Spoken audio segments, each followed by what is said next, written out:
الحمد لله وكفى والصلاة والسلام على من لا نبي بعد أما بعد أعوذ بالله من الشيطان الرجيم بسم الله الرحمن الرحيم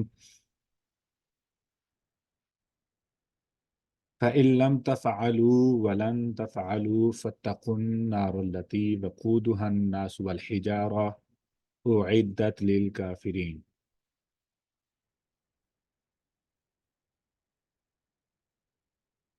وبشر الذين آمنوا وعملوا الصالحات أن لهم جنات تجري من تحتها الأنهار كلما رزقوا منها من ثمرة رزقا قالوا هذا الذي رزقنا من قبل وأتوا به متشابها ولهم فيها أزواج مطهرة وهم فيها خالدون.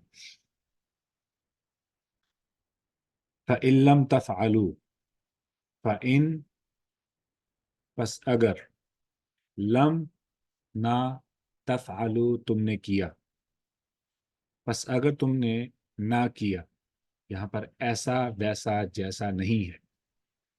فَإِن لَمْ تَفْعَلُوا پس اگر نہ کیا وَلَن تَفْعَلُوا اور نہیں کر سکو گے ولن اور ہرگز نہیں تفعلوا تم کر سکو گے فَاتَّقُوا تو بچو النار آگ سے التی جس کے وقود ایندھن ہا اس کے الناس لوگ والحجارۃ اور پتھر اعدت جسے تیار کیا گیا ہے للکافرین کافروں کے لیے. روٹین کے مطابق ہمارا جو ریکیپ ہے کہ پچھلی کلاس میں ہم نے کیا کچھ سیکھا تھا. کسی کے پاس نوٹس ہیں یا کوئی ریویو کرنا چاہے؟ جی کوئکلی.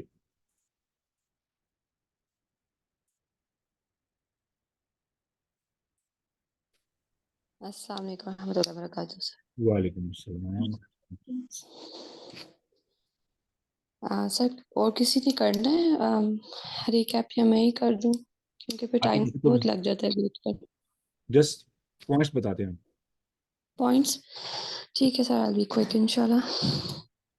آپ نے سر دعوت کے اصول بتائے تھے جس میں آپ نے جان پہچان جن سے آپ کا تعلق جان پہچان سے ہے کہ آپ کسی کو مدعو کرتے ہیں جان پہچان لوگوں کو. تو اصول یہ آپ نے بتایا تھا کہ جان پہچان ہو تاکہ معرفت پیدا ہو. سوالوں کے ذریعے آپ کسی کو مائل کر سکتے ہیں. سوال جو ہوں ایسے ہوں جو سوچنے پر مجبور کر دیں اور آپ حکم نہیں دے سکتے. آپ نے تعلق جو ہے وہ یعنی کہ ڈائریکٹلی آپ نہیں منع کر سکتے کسی کو ڈائریکٹ اسٹیٹمنٹ دے دینا. یعنی کہ انڈائریکٹلی اچھے طریقے سے ایسے سوالات جو مائل کریں اور سیلف رسپیکٹ کو جج نہیں کرنا. یعنی کہ اگر آپ جس کو دعوت دے رہے ہیں اس میں آپ نے سوری اچھا پھر آپ نے بتایا تھا چست بندے کی اور سست بندے کی کچھ آپ نے فرق بتائے تھے.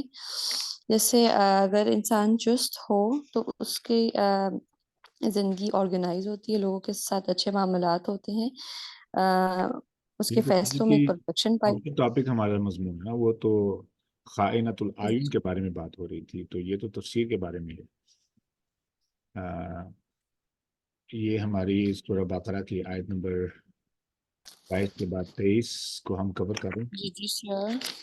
ہاں جی 23 کے بعد 24. سر وہ اس میں آپ نے مثال دی تھی نا کہ ہم نے سوالوں کے ذریعے سے بات چیت کرنی ہے, تو اس میں آپ نے پھر ایک مثال دی تھی کہ اگر ہم نے کسی سے بات کرنی ہو تو ڈائریکٹ اس کو تنقید نہیں کرنی, اس کو ڈائریکٹ اس کو پن پوائنٹ نہیں کرنا بلکہ اس کو ادھر ادھر سے گھما کے بات کرنی. جیسے اگر ہم نے کسی کو کہنا ہو وزن کم کرو تو اس کو ہم یہ نہیں کہیں گے موٹا آپ موٹے ہیں, بلکہ اس کو ہم مثالوں سے بتائیں گے کہ چستی کی اور سستی کی, اور پھر اس کو لے کے آئیں گے کہ وہ خود ہی سوچنے پہ مجبور ہوگا.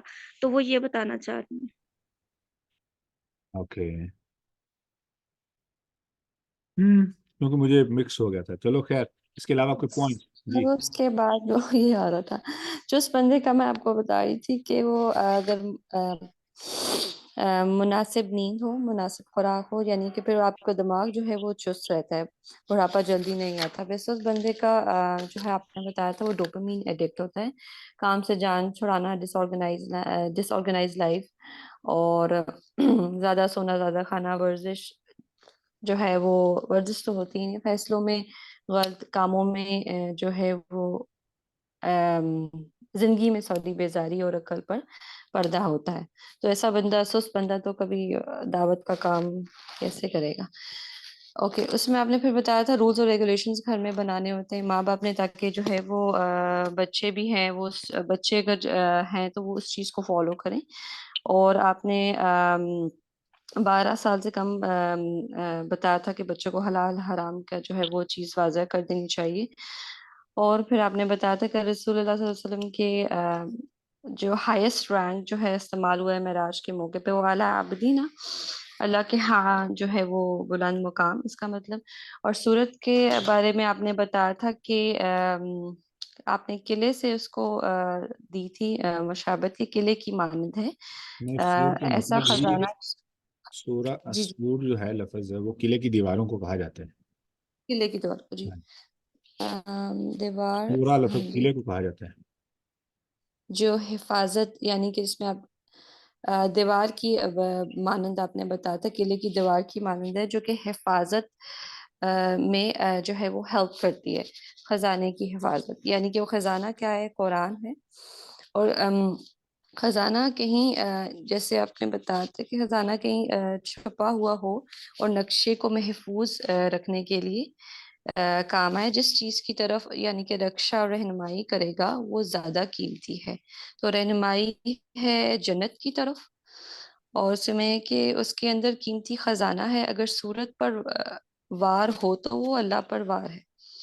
یعنی انہوں نے یہ کہا تھا کہ ہم کوئی جب رسول اللہ صلی اللہ علیہ وسلم کوئی ان لوگوں کو رہنمائی کرتے تھے تو وہ کہتے تھے کہ یہ اپنے پاس سے گھر رکھا ہے، وہ اس چیز پر نہیں آتے تھے. تو اس میں پہلے اللہ تعالیٰ نے جو ہے ان کے لیے فرسٹ 10 آیات جو تھی وہ اتاری کہ تم یہی جو ہے وہ بنا لو، وہ بھی نہیں کر سکے تھے وہ. دین پھر 1 سورہ پہ بات آ گئی، دین پھر ان کو ایک آ گیا کہ آپ ایک ورڈ ہی، آپ نے مثلی ہی کا بتایا تھا کہ کچھ حصہ ہی جو ہے وہ بنا لو، مگر وہ نہیں جو ہے وہ کر پائے تھے.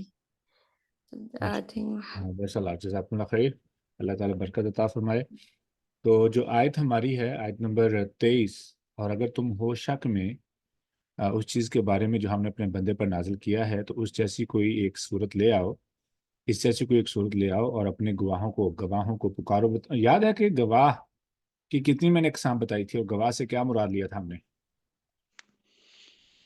جی سر، آپ نے بتایا تھا کہ جو شہداء کا ورڈ ہے اس سے مراد ہے کہ جو بھی آپ کے پاس آس پاس ہو وہ آپ کی مدد کر سکے، ہوں جو گواہی دے سکے.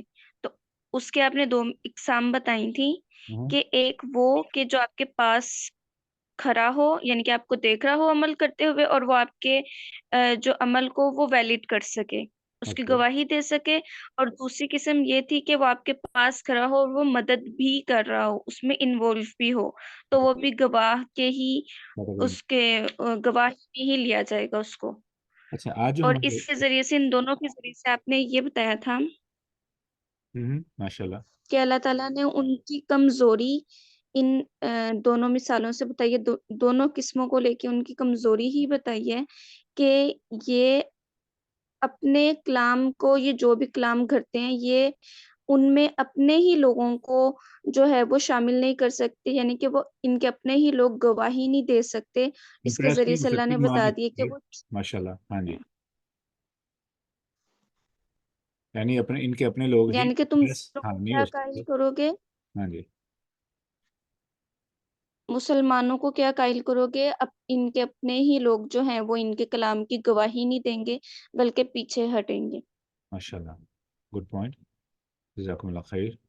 اچھا جی. اور ان کنتم صادقین میں بھی آپ نے یہی بتایا تھا کہ ان کم صادقین جو ہے اس کا جو اس کا ترجمہ ہے وہ یہ ہے کہ اگر تم سچے ہو تو اس پوائنٹ نے ہی بتا دیے کہ وہ سچ نہیں بول رہے. ہاں دیٹس یہ گڈ، ان کے جھوٹے ہونے کی علامت ہے. دیٹس بیوٹیفل، ماشاء اللہ. اچھا جی، اللہ تعالیٰ برکت عطا فرمائے. اچھا میں آپ کو یہ ہوم ورک دے رہا ہوں، اسائنمنٹ لکھ لیں. اسائنمنٹ یہ ہے، آپ جو پڑھتے ہیں، آپ جو نوٹ کرتے ہیں، آپ اس کو یوٹیلائز نہیں کرتے. اگر آپ کے پاس وہ نوٹ بک نہ ہو تو میں اگر آپ سے سوال کر لوں تو آپ اس کا جواب نہیں دے سکتے، الا ماشاء اللہ. یعنی ہر کوئی جواب دے سکتا ہے، کچھ ایسے لوگ ہوں گے جو جواب نہیں دے سکیں گے. تو کیا کرنا ہوگا؟ اب یہ آپ کی اسائنمنٹ ہے. ہم بہت کچھ سمجھ چکے ہیں، بہت کچھ سیکھ چکے ہیں، لیکن ہم اس کو آئی بلیو کہ آپ لوگ پڑھا رہے ہوں گے، لیکن آپ نے کیا کرنا ہے، اس کلاس کے لیے آپ نے الگ سے ایک گروپ ترتیب دینا ہے، اور اس گروپ کو آپ نے جو کچھ یہاں سے سیکھنا ہے ان کے ساتھ شیئر کرنا ہے. جو بھی سیکھا ہے، 2 لوگ ہو سکتے ہیں، 5 لوگ ہو سکتے ہیں، 10 لوگ ہو سکتے ہیں، بہن بھائی ہو سکتے ہیں، والدین ہو سکتے ہیں، ٹھیک ہے، فرینڈز ہو سکتے ہیں. ان کا گروپ بنا لیں چھوٹا سا. 15 منٹ کے لیے آپ نے ٹائم نکالنا ہے. 15 منٹ کے لیے پیچھے پڑ جائیں.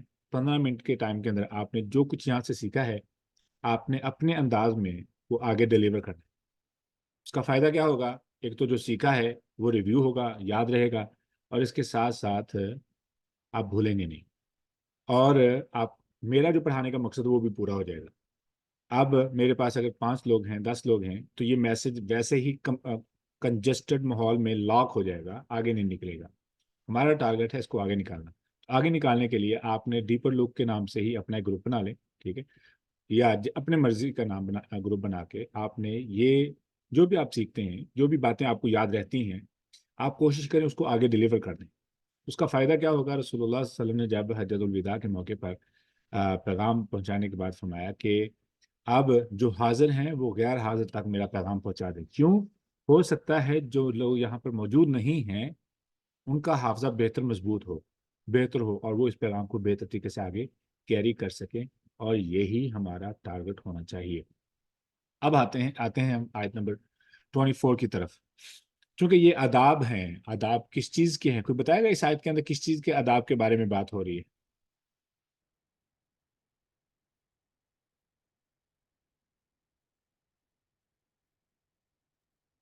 دعوت کے. دعوت کے آداب. اچھا تو اب دعوت کے آداب سکھائے جا رہے ہیں ہمیں. کیوں سکھائے جا رہے ہیں؟ یہاں پہ دعوت کے آداب ہیں، آگے باقاعدہ طور پہ ایک چیپٹر آ رہا ہے جہاں پہ ٹیچنگ کے آداب آ رہے ہیں. چیپٹر سے مراد ہے کہ آگے ہی سورہ بقرہ کے اندر، آگے ہی کچھ آیات کے اندر اللہ رب العزت نے ہمیں استاد بننے کے آداب سکھانے ہیں. کوئی گیس کرے گا کہ کہاں پہ وہ واقعہ پیش آئے گا؟ یہاں پہ دعوت کے آداب ہے نا، کہ آپ کے پاس اس شخص پہ جس کو آپ نے دعوت دینی ہے تو آپ اس پہ کنٹرول نہیں کر سکتے. مثال کے طور پر وہ آپ کی ہم عمر ہو سکتے ہیں، آپ سے ہم سینئر ہو سکتے ہیں، بہن بھائی ہو سکتے ہیں، والدین ہو سکتے ہیں.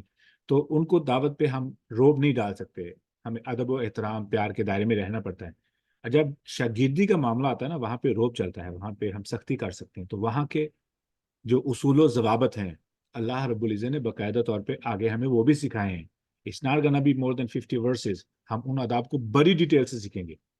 استاد بننے کے آداب کوئی گیس کرنا چاہ رہے ہیں؟ آدم علیہ السلام کے. عافیہ تم باز آ جاؤ، تم گیس کر رہی ہو بالکل ٹھیک. کوئی اور ٹرائی کرے گا؟ آپ نے گیس کر لیا، چلو. ہاں جی، آدم علیہ السلام کے واقعے کے اندر باقاعدہ طور پہ ٹیچنگ کے آداب سکھائے جائیں گے. اور میں چاہوں گا کہ آپ نے اس واقعے کو، یہ آپ کا ہوم ورک ہے، اس واقعے کو لکھنا ہے. لکھنے سے مراد پڑھنا ہے لفظی ترجمے کے ساتھ، اور اس سے ممکنہ اسباق جو آپ سیکھ سکتے ہیں. میں نا آپ کو سینیریو دے دیتا ہوں تاکہ میں چاہتا ہوں کہ آپ قرآن مجید کو اس طریقے سے دیکھنا شروع کر دیں. آپ نے کرنا کیا ہے؟ سینیریو بلڈ کرنا ہے. سینیریو کیسے بلڈ کرنا ہے؟ ایک طرف اللہ رب العزت کی ذات گرامی، ٹھیک ہے، ایک طرف فرشتے ہیں، اور ایک طرف آدم کی تخلیق ہے. اس پورے سینیریو کو اپنے سامنے لا کے اس پورے ماحول کو دیکھنا ہے. کنورسیشن کو بٹوین اللہ سبحانہ و تعالیٰ اینڈ اینجلس، اس کنورسیشن کو غور کرنا ہے. دین دا کنورسیشن بٹوین آدم علیہ السلام اینڈ اللہ سبحانہ و تعالیٰ. اس پہ غور کرنا ہے. پھر وہاں سے پوائنٹس نوٹ کرنے ہیں کہ کتنے اہم اسباق جو ٹیچنگ کے بارے میں اللہ رب العزت نے، یا ایون کے لیڈرشپ کے آداب بھی ہیں، ایون کے بادشاہت کے آداب بھی ہیں، ایون کے پرسنالٹی کے بارے میں بھی آداب ہے. ایک لمبی لسٹ ہے، تو میں آپ کو ہنٹ دے رہا ہوں تاکہ آپ ان کو ڈھونڈیں. ٹھیک ہے. اچھا جی، یہ آپ کا ہوم ورک ہوگا کہ آپ نے اس سینیریو کو بلڈ کر کے، ایون کہ اگر آپ کو ہیلپ چاہیے ہو تو سورہ آراف پہ چلے جانا. سورہ آراف کے اندر یہی واقعہ ایک اور انداز سے بیان ہوا ہے. تو زیادہ تقریباً 7 دفعہ قرآن پاک میں آدم علیہ السلام کی سٹوری مینشن ہوئی ہے. تو ہم نے کیا کرنا، تمام سٹوریز کو الائن کرنا ہے، اور الائن کر کے دیکھنا ہے کہ وہاں سے ہم کیا سیکھ سکتے ہیں. اب واپس آ جائیں آداب تبلیغ کے. تبلیغ کے آداب میں سب سے پہلے میں نے بتایا تھا کہ دعوت کا مطلب ہی اس کو دعوت دینا ہے جس کے ساتھ اچھی خاصی معرفت، جان پہچان، تعلق، محبت، پیار ہو.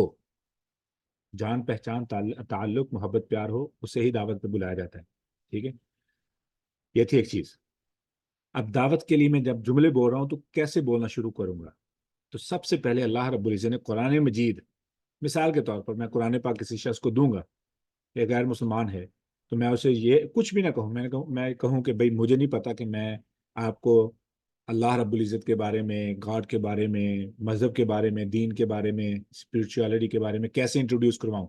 I do not have words. I'm not perfect, or I'm not very smart to deliver you the message. So here's the book. آپ اس کتاب کو پڑھیں. یہ کتاب آپ کو کھائے گی نہیں، یہ کتاب آپ کو رہنمائی کرے گی. اگر آپ کو فائدہ دے تو آپ کو خود ہی پتہ چل جائے گا یہ کیسے زندگی بدلتی ہے. تو وہ جب قرآن کھولے گا تو آبویسلی وہ شروع کرے گا. تو جیسے ہی وہ قرآن کھولے گا تو اللہ رب العزت کا تعارف کیسے ہو رہا ہے؟ کوئی بتائے گا اللہ رب العزت کا تعارف کیسے ہو رہا ہے قرآن پاک میں؟ ابتدا کے اندر اللہ رب العزت بڑی سختی کرنے والے ہیں، تم بہت گنہگار ہو، تم بڑے پاپی ہو، تمہیں عذاب ملے گا، تم گناہ کر رہے ہو، تم ظالم. الرحمن الرحیم. الرحمن الرحیم. الرحمن الرحیم سے قرآن مجید شروع ہو رہا ہے. بسم اللہ الرحمن الرحیم. اس کے علاوہ الحمدللہ رب رب العالمین. العالمین. اب الحمدللہ لفظ کیا دے رہا ہے، اس کے بارے میں بڑی تفصیل سے بات ہوئی ہے. آپ خوش قسمت ہیں، آپ نے سورۃ الفاتحہ کی تفسیر سنی ہوئی ہے، پڑھی ہوئی ہے ہمارے ساتھ. اور اگر نہیں تو آپ پھر بھی خوش قسمت ہیں کہ آپ کو سمجھ آ چکی ہے کہ آپ کو واپس جا کے پڑھنا چاہیے، سننا چاہیے. ٹھیک ہے. آپ پھر بھی خوش قسمت ہیں کہ آپ کو پتہ لگ چکا ہے کہ you have to go back and start from Surah Al-Fatiha and catch us up right here. نہیں تو آپ بہت پیچھے رہ جائیں گے، آپ بہت چیزیں مس کر جائیں گے. ٹھیک ہے. اب اس میں ہم نے کتنا کچھ سیکھا ہے ہمیں پتا ہے. اب ہم نے کیا کرنا ہے، وہاں پر امپیکٹ کیا پڑ رہا ہے، کون سی نفسیات کے ساتھ کھیلا جا رہا ہے، کون سی نفسیات کے ساتھ کھیلا جا رہا ہے؟ مثبت سوچ کے ساتھ. اور مثبت سوچ صرف دی ہی نہیں جا رہی، مثبت سوچ والے میسج دیے نہیں جا رہے، بلکہ اگلے بندے کو مثبت سوچ ڈیولپ کرنے کا بھی موقع دیا جا رہا ہے. اس کا مطلب یہ ہوا کہ جب میں نے غیر مسلمان سے یا ایسے شخص سے جو مسلمان ہو بھی اور اس کا تعلق اللہ رب العزت کے ساتھ مضبوط نہیں ہے، تو میں نے اسے مثبت سوچ دینی ہے.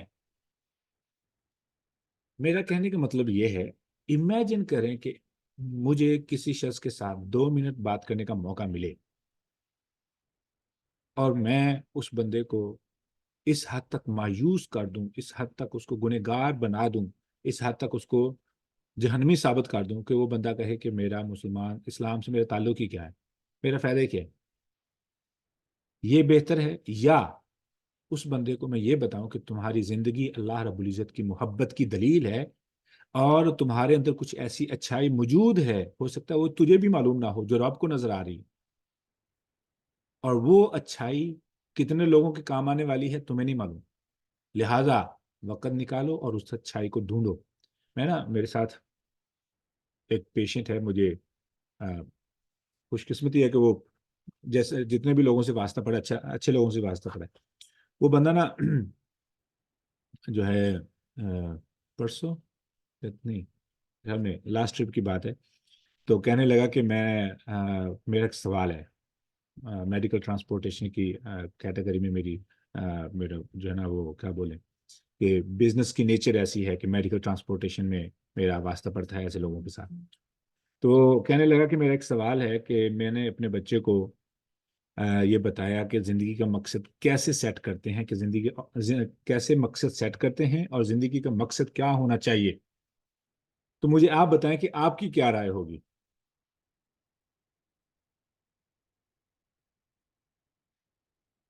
میں نے اسے جواب دیا. جب میں نے اپنی بات ختم کی تو کہنے لگا کہ ایگزیکٹلی میں نے بھی یہی کہا تھا. وہ کیا تھا جواب جی؟ کہ جو چیز آپ کو بہت زیادہ بادر کرے، برائی، ایسی برائی جو آپ کو بہت زیادہ بادر کرے، اور ایسی اچھائی جو آپ کو بہت زیادہ مجبور کرے کرنے پر کہ کچھ ایسا کر دینا چاہیے مرنے سے پہلے پہلے، وہی آپ کی زندگی کا مقصد ہے. اس برائی کو ختم کرنا آپ کا مقصد ہے اور اس اچھائی کو پھیلانا آپ کا مقصد ہے. اب آپ کیسے پھیلاتے ہیں؟ اب اللہ رب العزت نے کیوں کر آپ لوگوں کو اس وقت اکٹھا کر دیا ہے؟ ہو سکتا ہے یہی آپ کے اندر بے چینگی ہو کہ قرآن کے ساتھ لوگوں کا واسطہ ہو، میں قرآن زیادہ سیکھوں، میں لوگوں کو قرآن کے ساتھ اٹیچ کر دوں، رب تعالیٰ کی معرفت دوں. ممکن یہ بھی ہو سکتا ہے. یا لوگوں کے اندر جو گناہ پائے جا رہے ہیں، جرائم پائے جا رہے ہیں، ان کو ختم کیا جائے. تو اس کے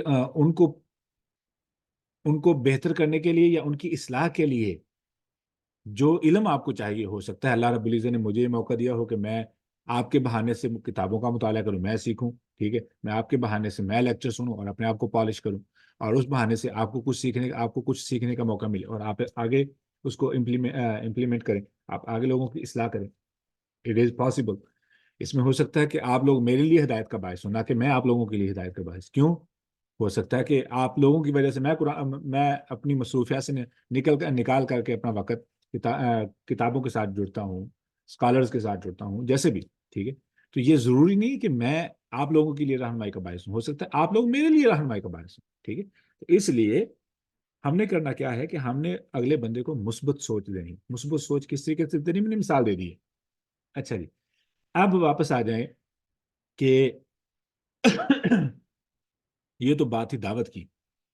کیا مجھے حق حاصل ہے کہ میں اپنی والدہ کے ساتھ بات کروں، اپنے بھائی کے ساتھ بات کروں، اپنی بہن کے ساتھ، بھابھی کے ساتھ، بیوی کے ساتھ، کسی بھی رشتہ دار کے ساتھ، دوست احباب کے ساتھ میں ان کو پریشان کروں، ان کو پریشانی دوں، پریشانی ان تک پہنچاؤں، پریشانی والی خبر دوں؟ کیا مجھے اس بات کا حق حاصل ہے؟ اگر تو اس پریشانی کا ان کے ساتھ کوئی تعلق ہے، ان کے فائدے یا نقصان کا باعث ہے، ان کا جاننا بہت ضروری ہے، تب تو مجھے خبر پریشانی والی ڈلیور کرنی چاہیے. اور اگر ایسا کوئی معاملہ نہیں ہے کہ جس کے اندر میری وہ بات کرنے کا کوئی فائدہ ہوگا ان کو، ٹھیک ہے، یا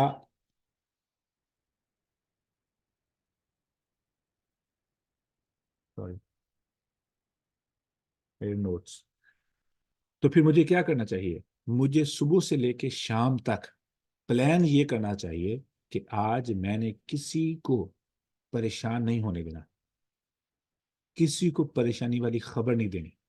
اگر میں خوشی کا سبب نہیں بن سکتا تو پریشانی کا سبب نہیں بننا چاہیے. اگر آپ چاہتے ہیں کہ آپ کی زندگی میں خام خواہ نیکیاں لکھی جائیں تو خوشی کا سبب بننا شروع ہو جائیں. امیجن کریں کہ رسول اللہ صلی اللہ علیہ وآلہ وسلم کی جو پرسنالٹی ہے، جو شخصیت ہے، اس کے اندر جو سب سے خوبصورت ترین جو عمل جو ہمیں ملتا ہے وہ تھا لوگوں کے ساتھ محبت، شفقت، پیار. اب محبت شفقت کا دو پہلو ہیں. ایک ہے محبت بھی ہے اور ہر دکھ سنایا جا رہا ہے، ہر پریشانی سنائی جا رہی اور ان کا جینا حرام کیا ہو. کیا یہ محبت ہے؟ لگتا ہے کہ بھئی یہ تو اچھی بات ہے، بھئی آپ مجھ سے ہر بات شیئر کریں، پر سیم ٹائم میں ان کی جو ان کی ذہنی قابلیت ہے یا ان کی جو انٹلیکچول کیپیبلٹی ہے، اس کے اندر میں نے اپنا صدموں کا جو ڈھیر لگانا شروع کیا ہوا ہے. ان کی نیندیں میں نے حرام کی ہوئی ہیں. کیا یہ ضروری ہے ایسا کرنا؟ نہیں. امیجن کریں کہ رسول اللہ صلی اللہ علیہ وسلم کے اہم ترین جو نبوت سے پہلے جو اہم ترین رسول اللہ صلی اللہ علیہ وسلم کی اخلاقی جو بلندی والے اعمال ہیں نا، ان میں سے پتہ ایک عمل کیا ہے؟ کہ وہ لوگوں کے لیے کماتے تھے، اپنے لیے نہیں. اور ہم دیکھیں فرق، دیکھیں، ایک ہے آپ اپنے لیے کماتے ہیں اور ہمارے پیغمبر کیا ہیں؟ وہ اپنے لیے کماتے ہی نہیں ہیں، ایک دن بھی آپ کو کمائی نہیں ملے گی رسول اللہ صلی اللہ علیہ وسلم کی زندگی کی، نبوت سے پہلے نبوت کی بعد کی، کہ رسول اللہ صلی اللہ علیہ وسلم اپنے لیے کماتے ہوں. وہ کماتے تھے سارا صدقہ کر دیتے تھے. وہ لوگوں کے لیے ہی کماتے تھے. ان کا کمانے کا مقصد ہی لوگ تھے. مقصد کیا تھا؟ پوائنٹ پیچھے دیکھیں. آپ لوگوں کے دل مائل کرتے ہیں، لوگوں کے دل خریدتے ہیں اپنی اچھائی کی بنا پر، اپنی محبت کی بنا پر. پھر آپ کی نصیحت ان کو مجبور کر دیتی ہے. مجبور. اچھا، ایک ہے کہ آپ دکھ سنائیں، ٹھیک ہے. ایک ہے آپ پریشانیاں سنائیں. آپ پریشانیاں نہ سنائیں، آپ نے بند کر دیں. لیکن ایک دوسرا طریقہ ہوتا ہے کہ مثال کے طور پر گھر میں نمک تیز ہے، آپ نے نمک تیز کی اس بارے میں بتانا ہے. کیا کئی طریقے ہیں، یعنی گھر میں آپ کھانا کھانے لگے ہیں تو سالن کے اندر نمک تیز ہے، تو آپ یہ بھی کہہ سکتے ہیں مثال کے طور پر، کہنا نہیں لیکن طریقہ ہے نا، ریوڈ طریقہ، یعنی مین، برا، بد اخلاق طریقہ ہے. پہلا طریقہ یہ ہے کہ آپ کو کھانا پکانا ہی نہیں آیا، آپ کی ماں نے آپ کو کھانا پکانے کا طریقہ نہیں سکھایا، یہ بھی ایک طریقہ ہے. دوسرا طریقہ یہ ہے کہ مارکیٹ میں لگتا ہے نمک ہی سب سے زیادہ سستی چیز ہے اور وافر ملتی ہے، یہ بھی ایک گھٹیا طریقہ ہے. اور اس کا تیسرا طریقہ یہ ہے کہ آپ اٹھیں، اگر نمک تیز ہے کھا لیں، اگر کھایا جا سکتا ہے خاموشی سے، اگر نہیں کھایا جا رہا ہے تو خاموشی سے چھوڑ دیں. رسول اللہ صلی اللہ علیہ وسلم کیا کرتے تھے؟ کبھی بھی کھانے پہ اعتراض نہیں کرتے تھے. جو پسند تھا کھا لیتے، جو نہیں خاموشی سے چھوڑ دیتے. جو پسند نہ آتا خاموشی سے چھوڑ دیتے. کچھ نہیں کہتے. کیوں نہیں کہتے؟ آپ کو پتہ نہیں کہ بنانے والے نے اس پہ کتنی ایفرٹ کی ہے. اور یہ حقیقت ہے کہ بنانے والا کھانا بنانے کے بعد کتنی دفعہ اس کے ذہن میں یہ بات گونجتی ہے کہ کوئی اعتراض نہ آ جائے، میری محنت ضائع نہ چلی جائے، اگلے کو پسند آ جائے. اپنی محنت کو ویلیڈیٹ کروانے کے لیے کتنی دفعہ ان کے ذہن میں یہ سوال پیدا ہوتا ہے کہ ان کو پسند آیا کہ نہیں آیا. تو وہ حتیٰ کہ وہ پلیٹیں تک دیکھتے ہیں کہ پلیٹ میں اگر تو کھانا باقی بچ گیا، اس کا مطلب کھانا پسند نہیں آیا. ہوتا ہے. میں نے تو ریسٹورینٹ کے اندر کام کر کے دیکھا ہے، تو ہم یہ کہتے تھے کہ کھانا پسند آیا تو پلیٹیں صاف ہے، نہیں پسند آیا تو کھانا پلیٹوں کے اندر باقی بچا ہو. لیکن ہمیں تعریف نہیں چاہیے ہوتی، ہمیں تو پیسے سے غرض ہوتی تھی. لیکن ایسا کیوں ہے؟ فطرتی تقاضا ہے، بھائی میں نے اتنی محنت کی ہے، بھائی اگلے کو پسند آتا بھی ہے، نہیں پسند آتا.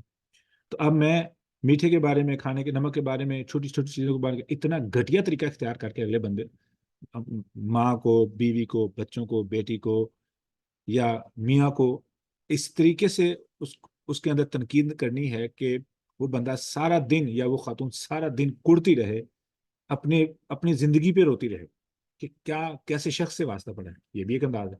اور ایک انداز یہ بھی ہے کہ اگر کوئی چیز کم ہے تو آپ اٹھ کے، نمک ہے، میٹھا ہے، کوئی بھی چیز ہے، خود ڈال لیں. کوئی اور بھی انداز ہو سکتے ہیں. مجھے یاد ہے ایک دفعہ میرے دوست کہنے لگے کہ میری والدہ کے ہاتھ کے جو مولی والے پراٹھے تھے وہ مجھے بہت پسند تھے، تو میری بیگم کو بھی بڑے پسند تھے، لیکن اس نے کبھی بنائے نہیں تھے. اس نے کیا کیا کہ اس نے بنانے کی کوشش کی گھر کے اندر. ہوا کیا کہ پہلے نمبر پہ اس نے تیز آنچ رکھی، تیز آنچ نمبر 1. نمبر 2 اس نے کیا کیا کہ اس نے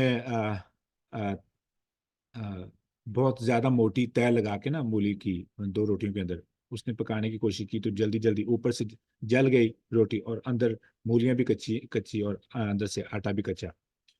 پہلی دفعہ، دوسری دفعہ، تیسری دفعہ، چوتھی دفعہ، 5 6 7 8 دفعہ کھانے کے بعد، یعنی کوئی 2 3 ہفتے اس نے کھائے، یعنی بڑے شوق سے بناتے تھے موسم کے حساب سے.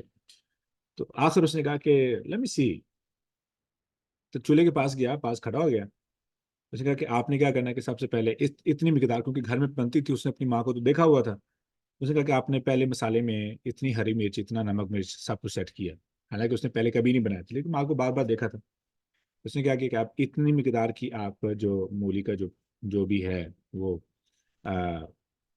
گرائنڈ کی اب وہ ڈالیں. اس کے بعد اس روٹی بنا کے اس کو پھیل گئی ہے، پھیلنے کے بعد اس کو آپ توے پہ ڈال دیں. تو اس نے توے پہ ڈال دیا، آگ ہلکی کر دی.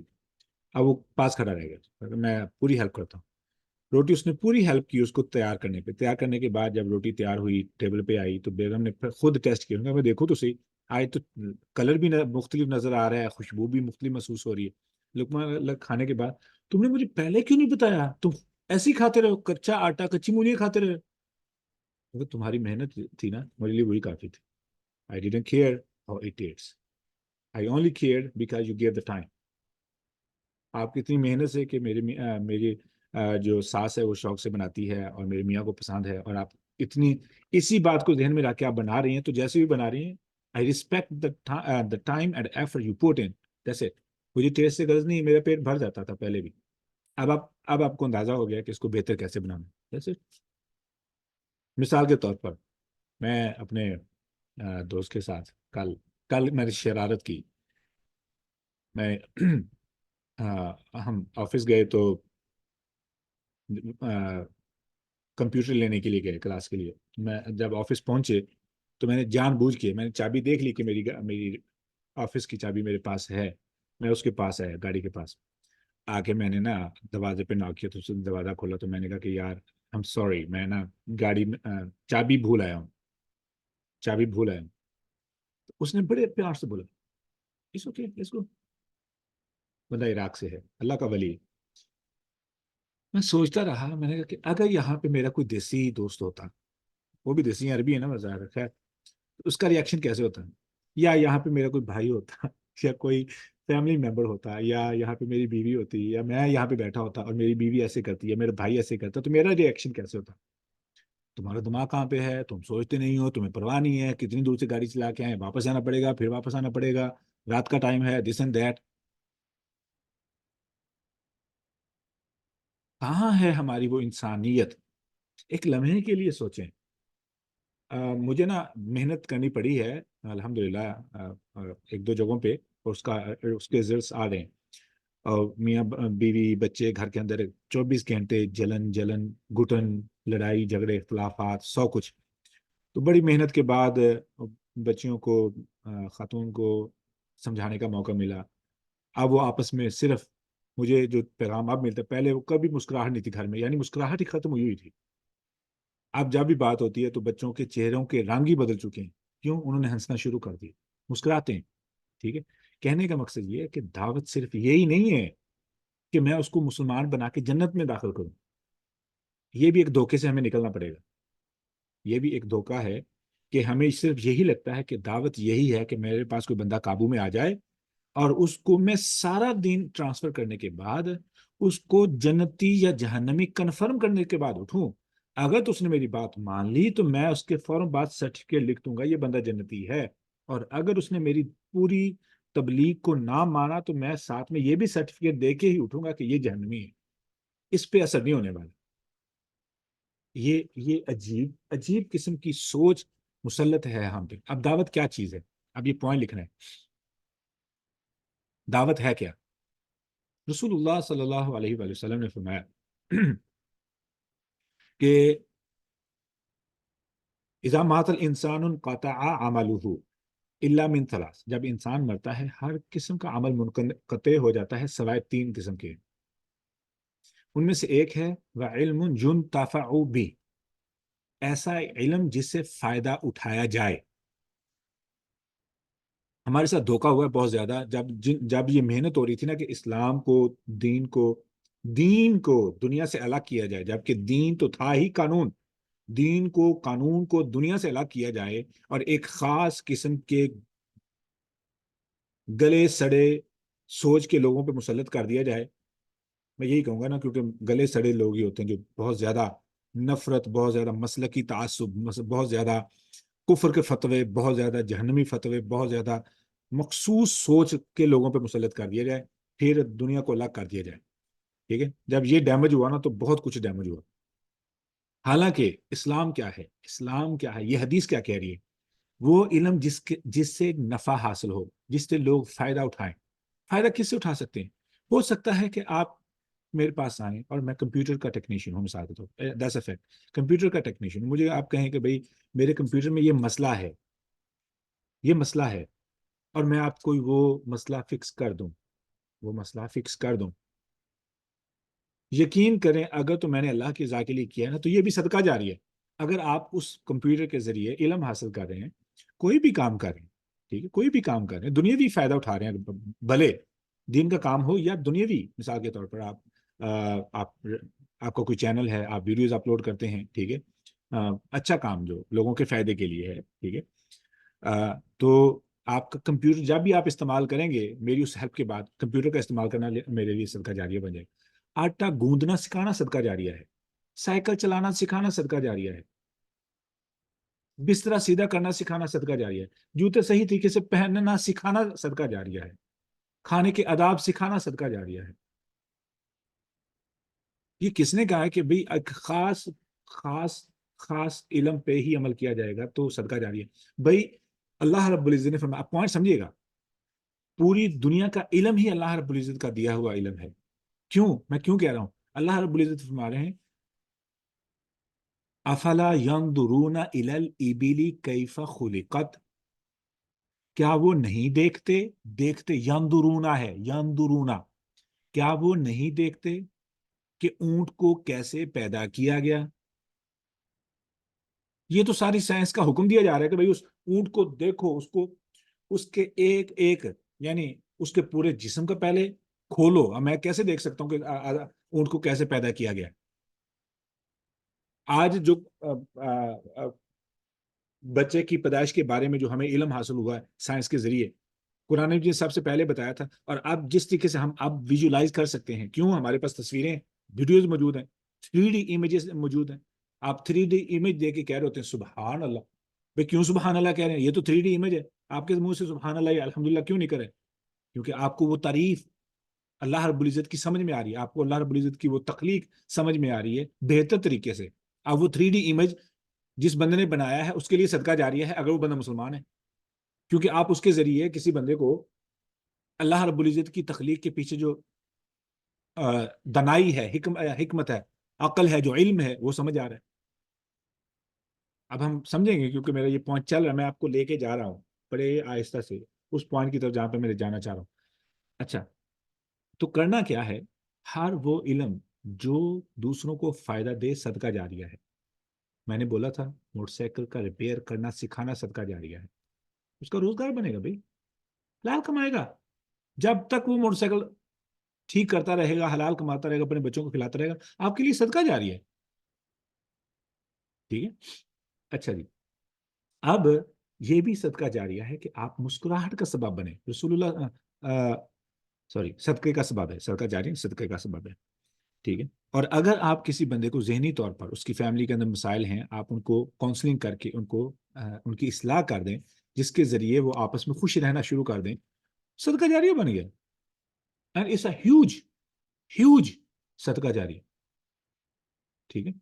اچھا، اب ہمیں کیا کرنا چاہیے؟ اصول بنا لیں. میں یہ چاہتا ہوں یہ آپ قرآن کی اس کلاس سے یہ سیکھیں کہ آپ کے دل کے اندر ایمان کی دلیل کیا ہوگی کہ آپ کے ارد گرد امن ہوگا.